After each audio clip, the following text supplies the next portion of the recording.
Muy buenas tardes. Hoy nos toca el estudio bíblico de los miércoles.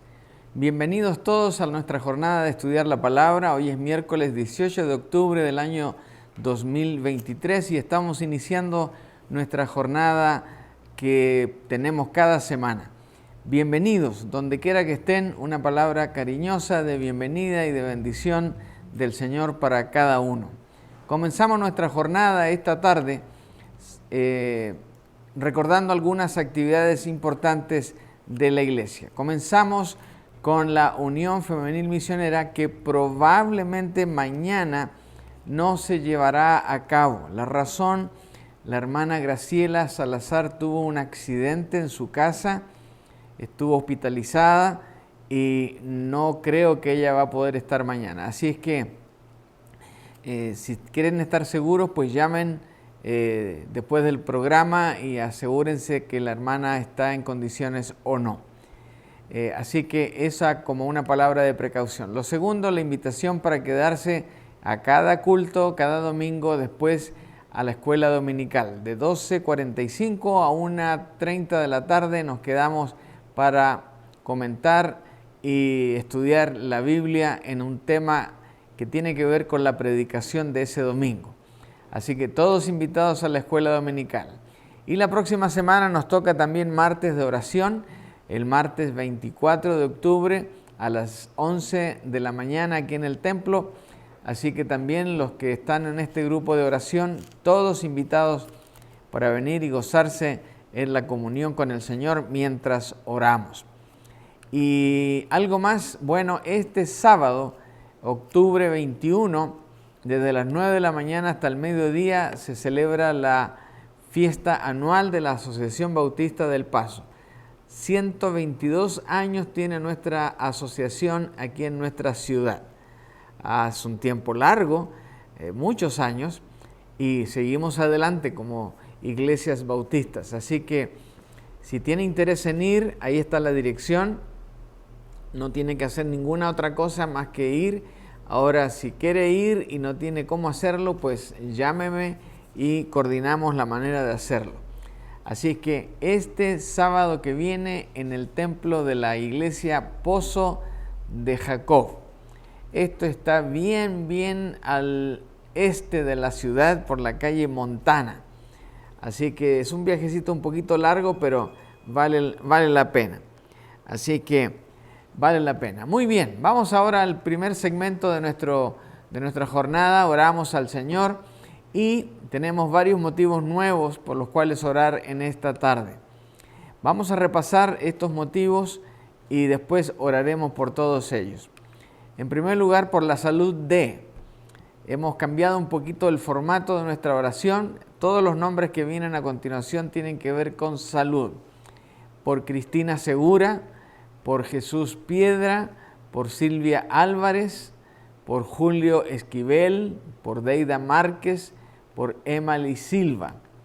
También por Pedro Esquivel Jr., por Aldo y Luz, por Marta Peña, por Patricia López, por José o Joe Domínguez, por Diana y por el pastor José González.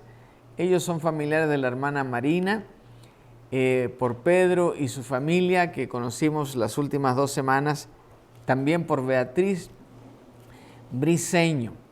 Ella es la mamá de Alejandro. Nos despedimos del hermano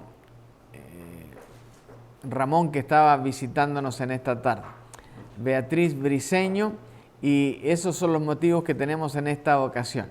Así que vamos a orar por ellos, inclinamos nuestras cabezas y vamos en oración delante del Señor. Si usted tiene un motivo personal de su familia, de sus necesidades, de lo que sea, pues sométalo al Señor. Estamos segurísimos que el Señor también va a dar honor y va a contestar esa oración.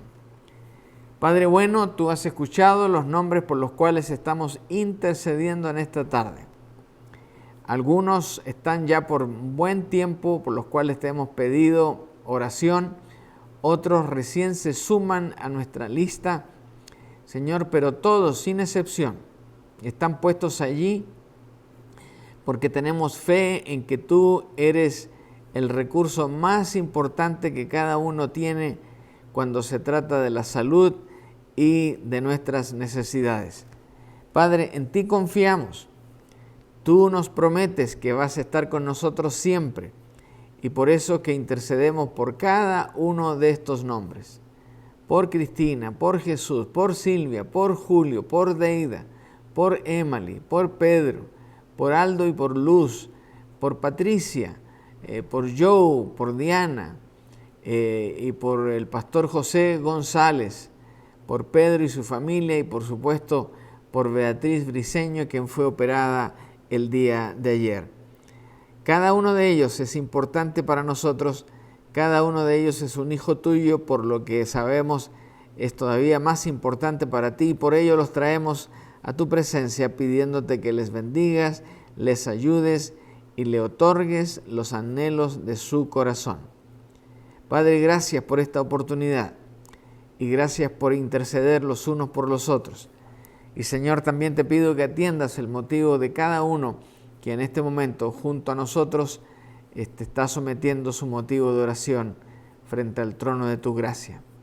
Padre, te bendecimos, adelantadamente te damos gracias por lo maravilloso que vas a hacer en cada caso y pedimos tu bendición en esta tarde al estudiar tu palabra y pedirte que ella tenga un impacto tremendo en nuestras vidas.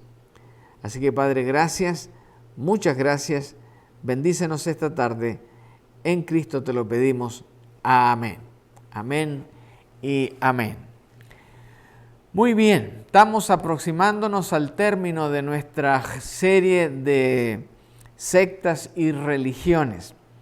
Y en esta tarde vamos a tocar tal vez uno de los más complejos, digo yo, por lo diferente de la fe, de los grupos que están a nuestro alrededor y de los cuales estamos pensando en que son realmente cristianos o no, son una secta, es un grupo religioso sin mayor impacto o con alguna problemática de interpretación de acuerdo a la Escritura, en fin, a eso vamos en esta tarde. ¿Y de qué grupo estamos hablando? Estamos hablando de todas las iglesias que tienen el apellido apostólicas. En general, estas iglesias todas son de origen pentecostal. Algunas reciben el nombre de Iglesia Pentecostal Apostólica, otras directamente van a Iglesia Apostólica y un nombre que puede ser el de la comunidad. Otras se hacen llamar con otros nombres, pero finalmente estas iglesias son las que tienen esta fe, la cual estamos tratando de entender en esta tarde para responder esta pregunta. ¿Son cristianas las iglesias apostólicas? No voy a decirlo hasta que no veamos la evidencia que hemos encontrado. Así que ese es el tema de hoy. Y comenzamos con la historia y el surgimiento de este tema. Para empezar, puedo decirles que el 15 de abril del año 1913, un ministro pentecostal canadiense de nombre R.E. McAllister, ¿lo leí bien? McAllister, gracias. McAllister predicó un mensaje en su iglesia enfatizando la necesidad de que el bautismo sea en el nombre de Jesús solamente para que haya salvación. McAllister predicó este sermón entonces ese día. Al culminar, su mensaje fue tan emotivo y tan convincente que bautizó a varias personas solo en el nombre de Jesús. No lo hizo como bautizamos, por ejemplo, en nuestra iglesia, que el pastor bautiza, pero lo hace en el nombre del Padre, del Hijo y del Espíritu Santo. No, aquí el pastor McAllister solo bautizó en el nombre de Jesús porque él interpretó que de esa manera había salvación. Bueno, en el nombre del Padre, del Hijo y del Espíritu Santo es la manera que todas las iglesias cristianas lo hacen, porque la palabra claramente lo especifica así. Y hay un pasaje muy importante para los cristianos que es Mateo 28, 19, que lo dice específicamente. Por tanto, una instrucción del propio Señor Jesucristo, por tanto, id y haced discípulos a todas las naciones, bautizándolos en el nombre del Padre, en el nombre del Hijo y en el nombre del Espíritu Santo.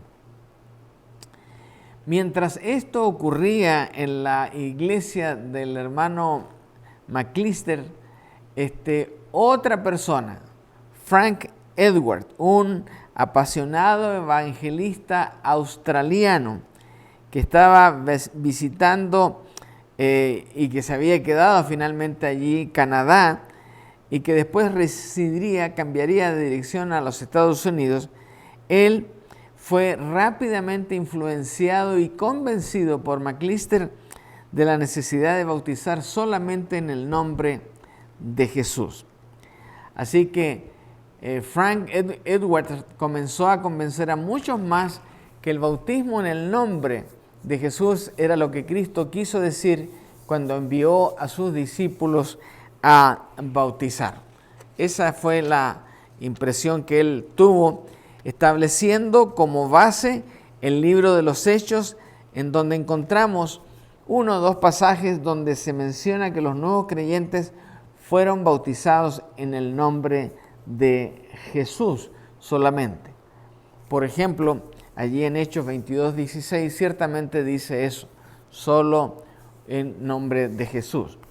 Pero su posición fue que la Trinidad era una doctrina que no era bíblica y que el nombre de Dios Padre es Jesús y que por eso Jesús tuvo que los bautizaran en el nombre en singular y no en plural.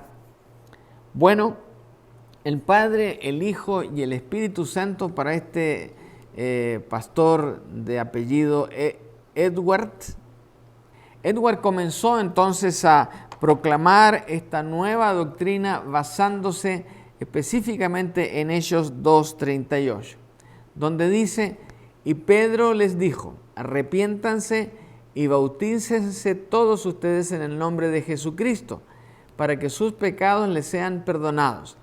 Entonces recibirán el don del Espíritu Santo. Esa declaración, y con este versículo, convenció a muchos creyentes y ministros pentecostales de que habían estado equivocados en su formulación de bautizar en el nombre del Padre, del Hijo y del Espíritu Santo.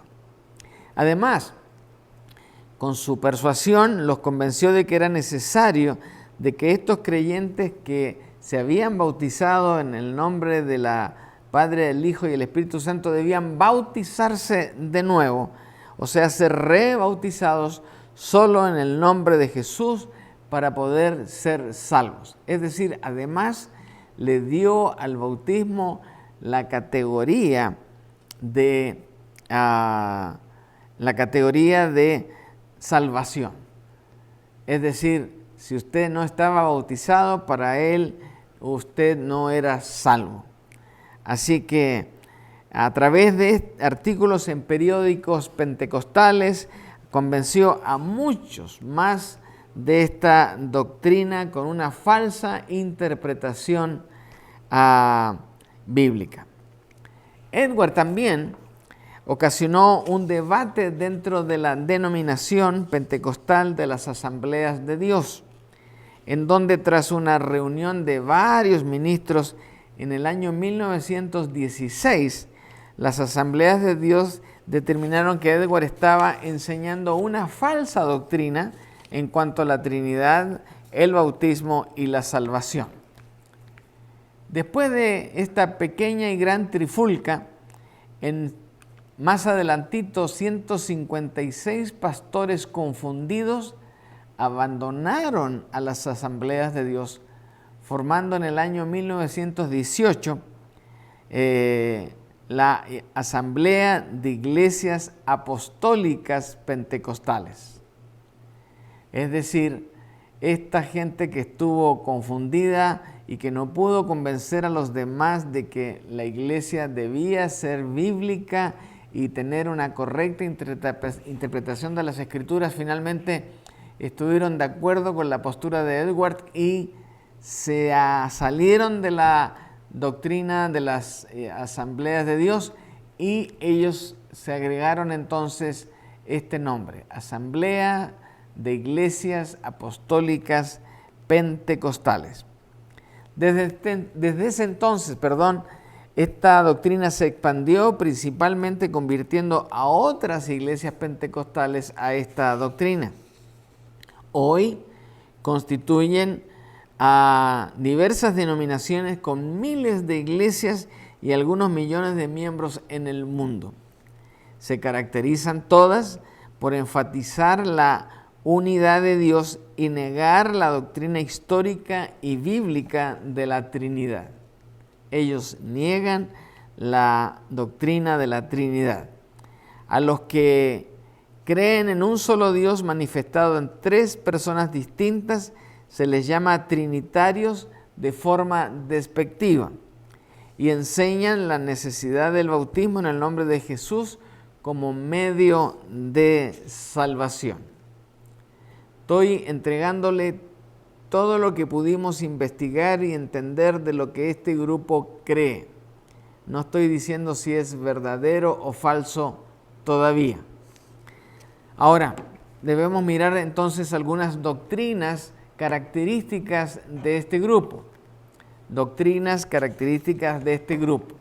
Y veamos algunas de ellas. Por ejemplo, ya vimos la primera y más importante: niegan la doctrina bíblica de la Trinidad.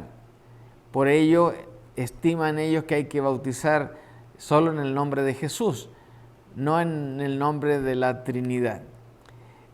Bautizan solo en el nombre de Jesús como consecuencia de lo anterior. El bautismo, y esto sí que está pesado, es un requisito o es el medio para salvación. Es decir, si alguien cree en Cristo y lo acepta en su corazón, pero no se ha bautizado, cosa que no encontramos en la Escritura, no hay salvación. Ahora, como parte del testimonio de mostrar que la persona es verdaderamente salva, tiene que hablar en lenguas como fruto necesario de esa salvación en cada creyente. Algo que también no tiene un asidero sólido en la Escritura. Siguiente, estricto legalismo en el vestuario femenino, prohibiendo el uso de maquillaje, aretes, joyería y pantalones. Esto es muy estricto en este grupo. Requiere el pelo largo en el caso de las damas también, y el uso de velo en la iglesia. Una frágil doctrina de la salvación, en donde la salvación se puede perder.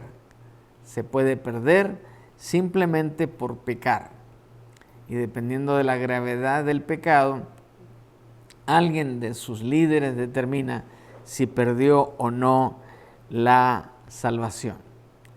Ahora, inevitablemente frente a esta avalancha de declaraciones y de conceptos doctrinales que no tienen un asidero claro en la Escritura, es que vamos a ver algunas respuestas bíblicas a estos señores apostólicos. También se le conoce a esta iglesia como los unitarios, porque creen que el Padre, el Hijo y el Espíritu Santo son una sola persona. No son tres personas en uno, sino que son una persona. Punto. Entonces, sobre la negación de la doctrina bíblica de la Trinidad, debemos decir que en realidad es una de las doctrinas más complejas que encontramos en la Escritura. Pero, aunque es compleja y no fácil de entender, está en la Escritura, desde el principio del Génesis hasta el final del Apocalipsis. Así que Es una doctrina bíblica y aunque no la entendamos del todo o no estemos de acuerdo, es una doctrina bíblica y no debemos modificarla. También es verdad que la palabra Trinidad no está en la Biblia, pero la Trinidad se ve en el texto desde el principio a fin, se enseña y se revela en la Escritura. A diferencia de los testigos de Jehová que niegan que Jesucristo es Dios y que el Espíritu Santo es Dios, los apostólicos sí niegan la revelación bíblica de que las tres personas de la Trinidad son tres personas distintas en una sola sustancia o siendo un solo Dios verdadero, no tres dioses. Si no fuera así, nunca el cristianismo lo hubiera entendido así por 2000 años. Ahora, déjeme aclarar esto. Lo que la Trinidad no es, no son tres dioses, no son tres nombres para una sola persona. Eso no es la Trinidad. La Trinidad sí es un solo Dios, el cual se manifiesta a través de tres personas.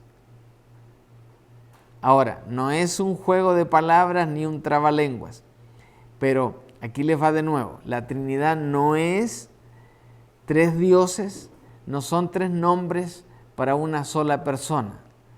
Aquí lo que sí es un solo Dios, el cual se manifiesta en tres personas. ¿Y cuáles son esas tres personas? Padre, Hijo y Espíritu Santo. Pero siempre Dios Padre, Dios Hijo y Dios Espíritu Santo. Y esto no es un paganismo que encontramos por ahí en el aire, es lo que la Biblia misma enseña. No es capricho de nadie, la Escritura así lo dice en múltiples ocasiones.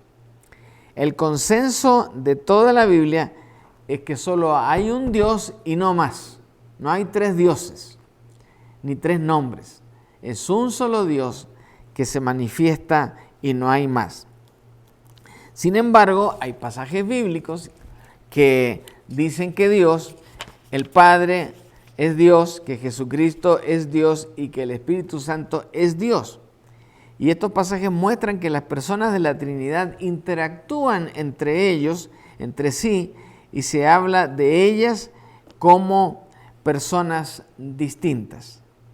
Ahora, esta revelación que de buenas a primeras, si usted es la primera vez que está escuchando acerca de esto y de la manifestación de la Trinidad, es probable que le cueste entender un poquito. Pero a medida que usted se familiariza con la Escritura y que va ahondando en el contenido de esta doctrina, usted va entendiendo y lo hace al final con una naturalidad, porque el Espíritu Santo se encarga de aclarar esto en su mente.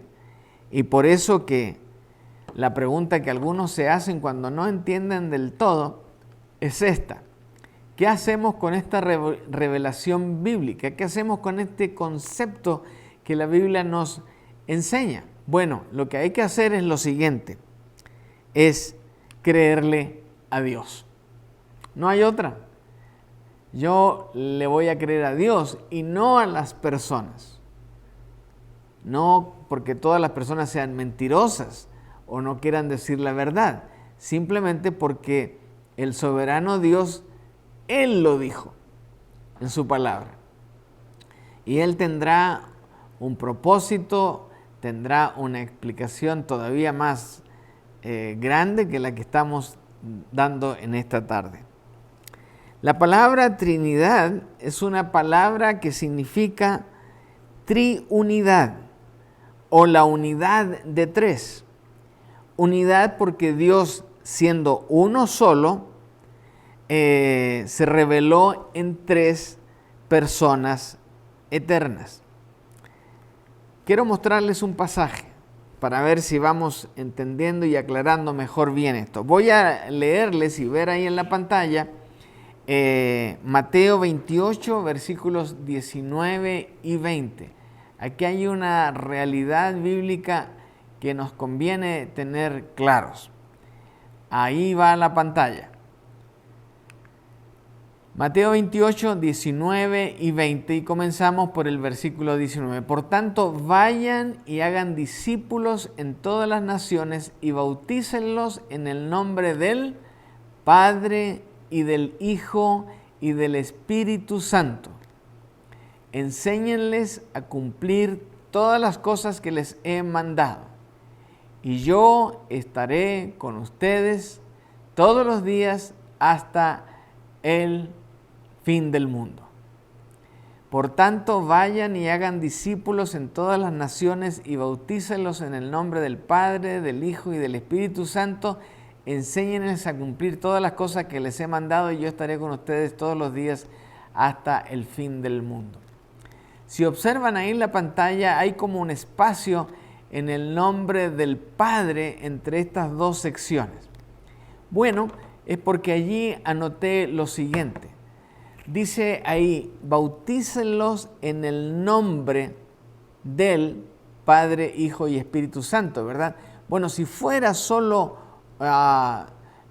si fueran tres dioses, como cree esta gente, diría, bautícenlos en los nombres del Padre, del Hijo y del Espíritu Santo, ¿verdad? Pero fíjense que no, el nombre es singular. No dice los nombres, dice aquí nombre, quiere decir que Dios es uno, no hay más. Entonces, cuando dice vayan, hagan discípulos en todas las naciones y bautícenlos en el nombre del, un solo nombre, que es Padre, que es Hijo y que es Espíritu Santo. Así que espero que esto les ayude un poquito para aclarar esta parte. Después tenemos otro pasaje que dice que la gracia del Señor Jesucristo, el amor de Dios y la comunión del Espíritu Santo sean con todos ustedes.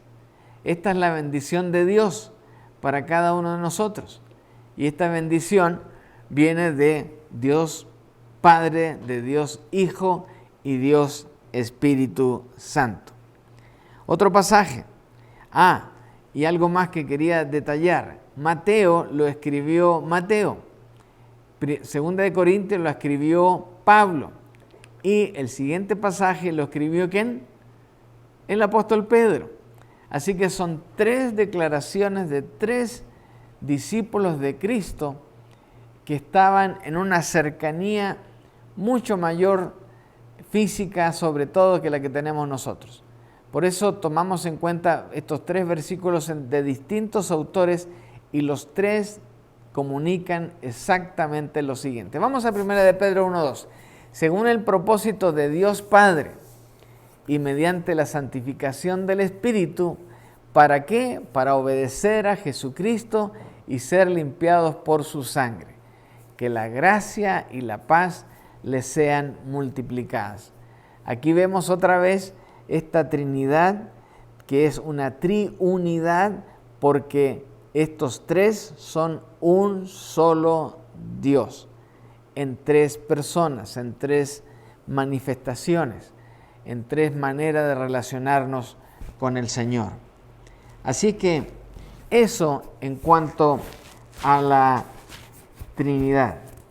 Ahora, quiero mostrarles un acercamiento a la Trinidad que la Biblia enseña claramente también y que algunos teóricos y estudiosos de la Biblia llaman la fórmula de la Trinidad que la Biblia enseña.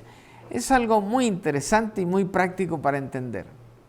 Fíjense bien, dentro de la Trinidad el Padre es Dios, el Hijo es Dios. El Espíritu Santo es el mismo Dios. Esto es totalmente contrario a lo que creen los apostólicos y es exactamente lo que creemos los cristianos. El Padre es Dios, el Hijo es Dios y el Espíritu Santo es Dios. ¿Qué viene a continuación para comprobar esto? Bueno, que el Padre no es el Hijo. El Hijo no es el Espíritu Santo, ni el Espíritu Santo es el Padre. ¿Se fijan el amarre de los tres conceptos? El Padre es Dios, el Hijo es Dios, el Espíritu Santo es Dios. El Padre no es el Hijo no es el Espíritu Santo y el Espíritu Santo no es el Padre. Y finalmente, ¿qué quiere decir todo esto? Que hay un solo Dios, no tres dioses, un solo Dios. Ahora, si queremos explicar esto y usarlo para que alguien entienda, lo mejor es mostrar los puntos del 4 en adelante, 4, 5, 6 y 7. O sea, el Padre no es el Hijo no es el Espíritu Santo no es el Padre. ¿Por qué? Porque hay un solo Dios.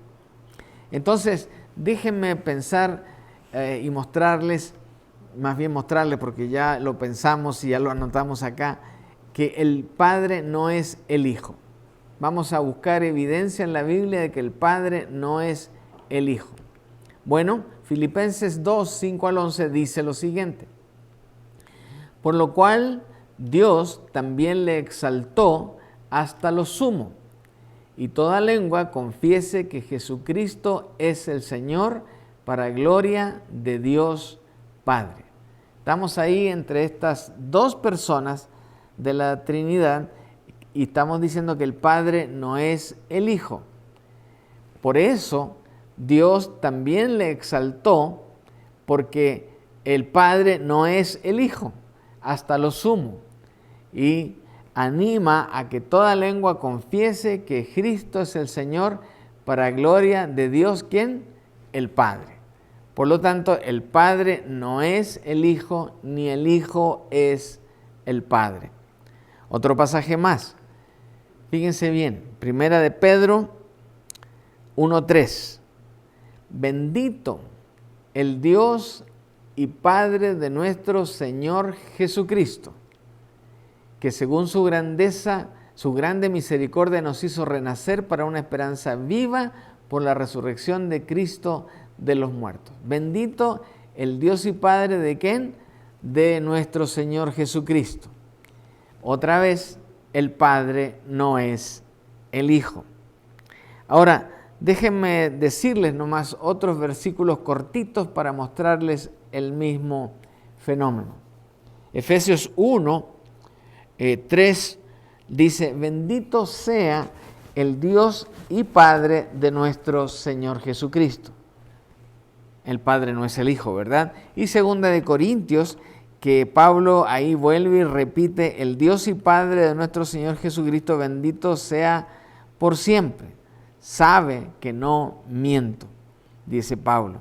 Así que en muchos pasajes el Padre y el Hijo interactúan como personas distintas.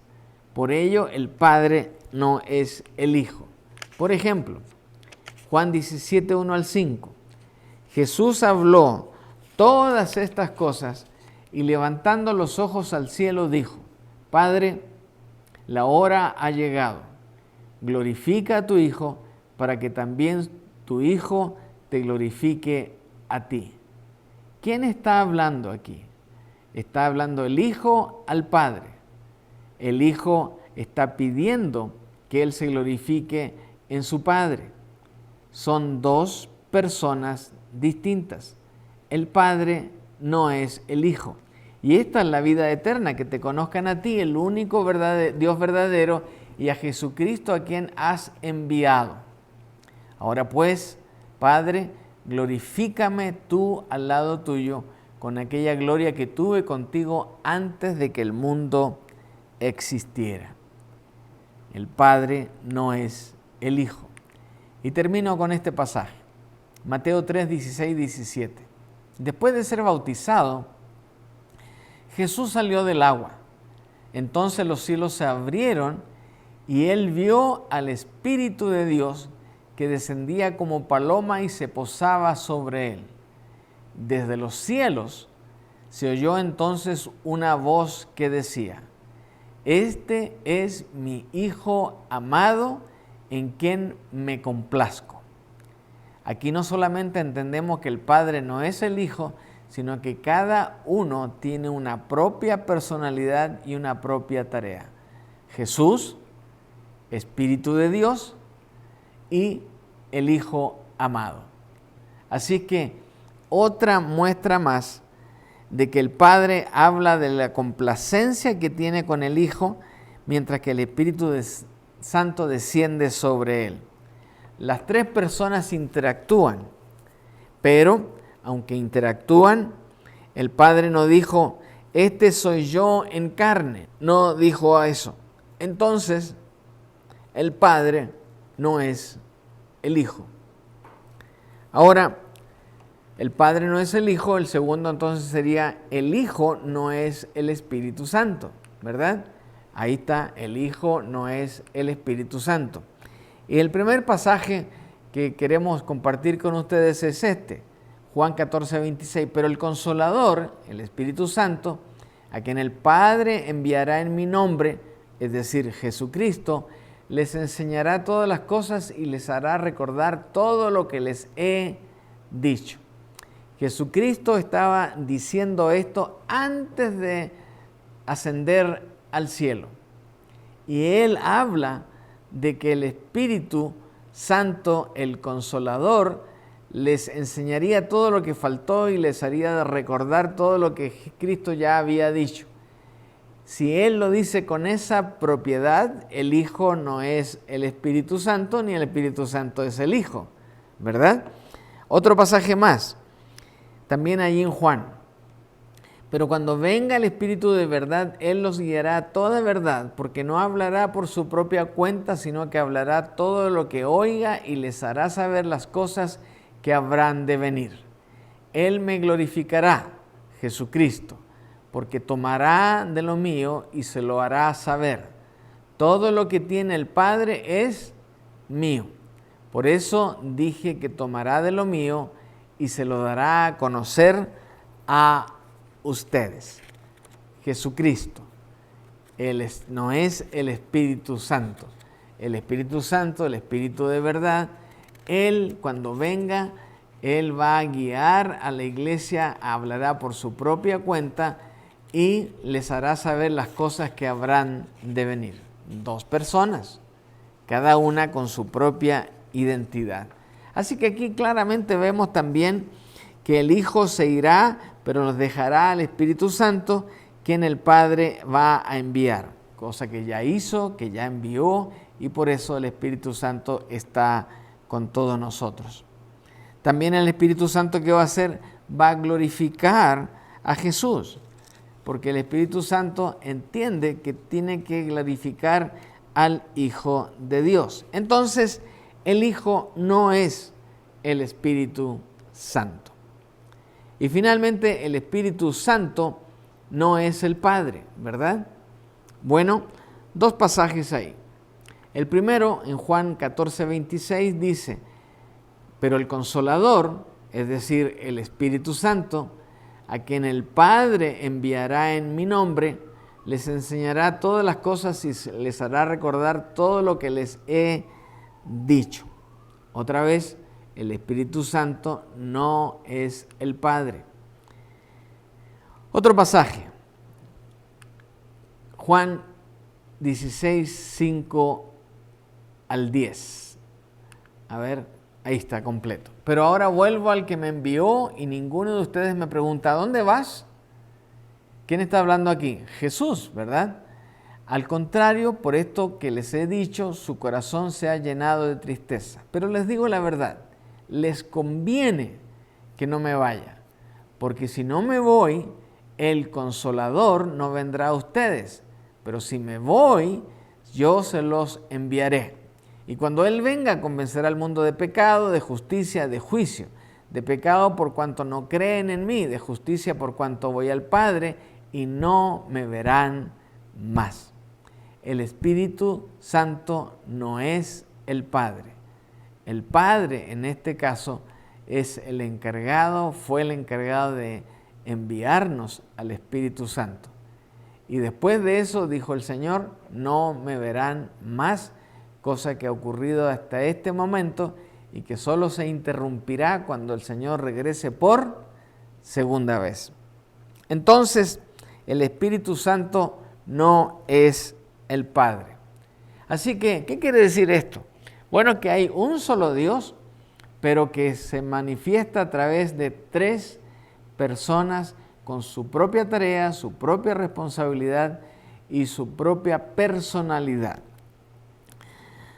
Deuteronomio, y para el que tenga duda acerca de esto, bueno, pero si me hablan de Jesús, si me hablan del Espíritu Santo, me hablan de Dios el Padre, entonces, bueno, yo todavía tengo duda que hay un solo Dios. Bueno, aquí van algunos versículos que dan un remache a este concepto. Deuteronomio 6:4. Oye Israel, Jehová nuestro Dios, Jehová uno es. ¿Está claro? Oye, pueblo de Dios, hablando en palabras de hoy, a los que nosotros no somos israelitas, somos ahora parte de la familia de Dios, por eso podríamos decir, oye, iglesia, Jehová nuestro Dios, Jehová uno es, no son tres. Santiago 1:2-19, ¿tú crees que Dios es uno? Bien haces. ¿Qué hacemos bien? En creer que Dios es uno, punto. Otro más, Isaías 44:6, perdón. Así dice Jehová, yo soy el primero y yo soy el último, y fuera de mí no hay Dios. O sea, yo soy el único Dios. Así de claro y de perfectamente establecido. Isaías 43:10. Ustedes son mis testigos, son el siervo que yo escogí, para que ustedes me conozcan y crean y entiendan que yo soy el Señor. No ha habido ningún Dios antes de mí, ni lo habrá después. Isaías 43:10. Así que los apostólicos, a fin de proteger su verdad de que solo hay un Dios, afirman que Jesús es el Padre y el Espíritu Santo también. Ellos, por esa razón, tienen que explicar muchas cosas para hacer coincidir esto con el resto de la Escritura, porque el resto de la Escritura con toda claridad nos habla de tres personas en uno, porque hay un solo Dios, un solo Dios. Dicho todo esto, hasta este momento, entonces, pregunta nuestra hermana, entonces, ¿son cristianas las iglesias apostólicas? ¿Son realmente cristianas? Porque aún en esta visión, yo he estado en un culto de una iglesia apostólica, no una vez, varias veces. Hay un lindo ambiente, el pastor siempre se abanderiza por predicar cosas que son dentro de su doctrina, pero también muchos temas prácticos que no hay divergencia entre una congregación y otra. Por eso la pregunta es tan importante. ¿Son cristianas las iglesias apostólicas? Bueno, comienzo diciéndoles que usted ha visto la evidencia de versículos, porque yo no he contestado ninguna cosa que no sea a través de citar un versículo bíblico. Estoy seguro que usted conoce a alguna persona que es miembro de una iglesia apostólica, puede ser un amigo, un familiar, un compañero de trabajo, compañera de trabajo. También debemos tener claro que a este grupo también se le conoce bajo el nombre de iglesias pentecostales unicitarias, o pentecostales del nombre de Jesús, o pentecostales apostólicos, o iglesia solo Jesús, o simplemente iglesia apostólica y un nombre. Así que tal vez lo que vimos con más claridad en los ejemplos que yo usé es que ellos niegan rotundamente la doctrina de la Trinidad. O sea, la existencia de tres personas en la unidad de un solo Dios. Un Dios que coexiste, que es coeterno y donde los tres son iguales. En su defecto, ellos enseñan que Dios es unipersonal, pero que se manifestó de tres modos en la historia, como Padre, como Hijo y como Espíritu Santo. Esa persona que se manifestó de tres modos se llama Jesús para ellos, y por lo tanto es la razón por la cual solo bautizan en el nombre de Jesús, en lugar de hacerlo, como dice claramente la palabra, reiteradas ocasiones, que hay que bautizar en el nombre del Padre, del Hijo y del Espíritu Santo. El tema aquí es que al negar la Trinidad, los apostólicos rechazan el mensaje central del Nuevo Testamento. ¿Y cuál es el mensaje central del Nuevo Testamento? Que Dios el Padre envió a su Hijo unigénito para que todo aquel que crea en Él no se pierda, mas tenga vida eterna. Porque de tal manera amó Dios al mundo que dio a su Hijo unigénito, para que todo aquel que en Él crea no se pierda, mas tenga vida eterna. Ese es el mensaje central de la Biblia. Está resumido en Juan 3:16. Ahí están la manifestación del Hijo, del Padre y de Dios y su Espíritu Santo. Por deducción lógica, deben ser lamentablemente considerados definitivamente heréticos. ¿Y quién es un grupo herético, una persona herética? Es una persona que dice con toda naturalidad herejías. Y una herejía es toda desviación doctrinal o una enseñanza errónea que contradice aquella verdad vital e innegociable que enseña la Escritura.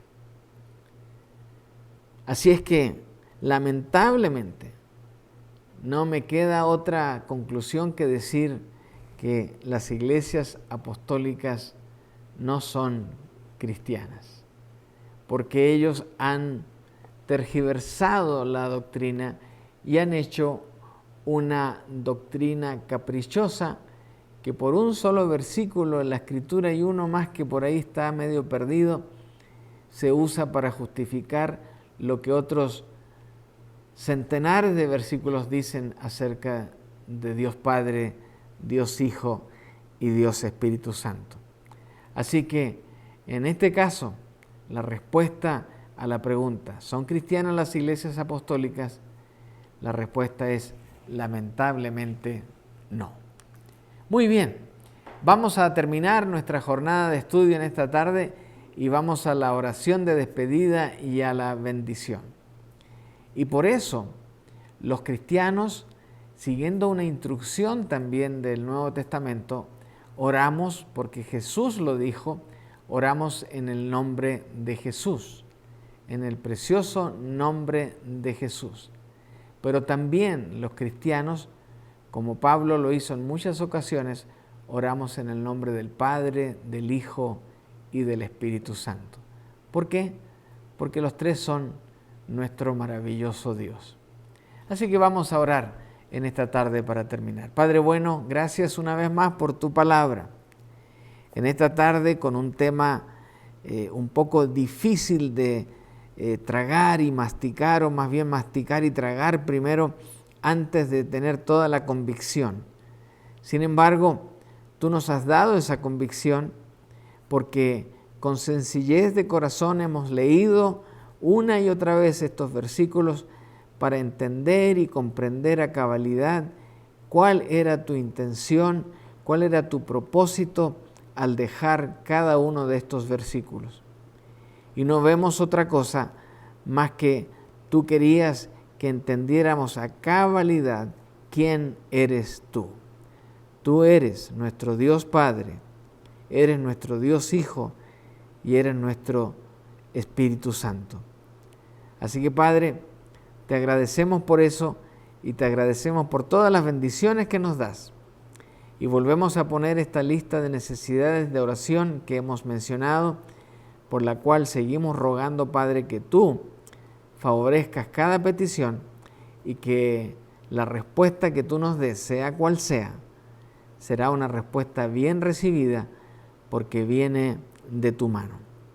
Padre, oramos en el precioso nombre de Jesús, nuestro Señor y Salvador, pero también oramos en el nombre del Padre y pedimos tu bendición en el nombre del Hijo y por supuesto también en el nombre del Espíritu Santo. Amén. Que el Señor les bendiga y nos vemos el próximo domingo.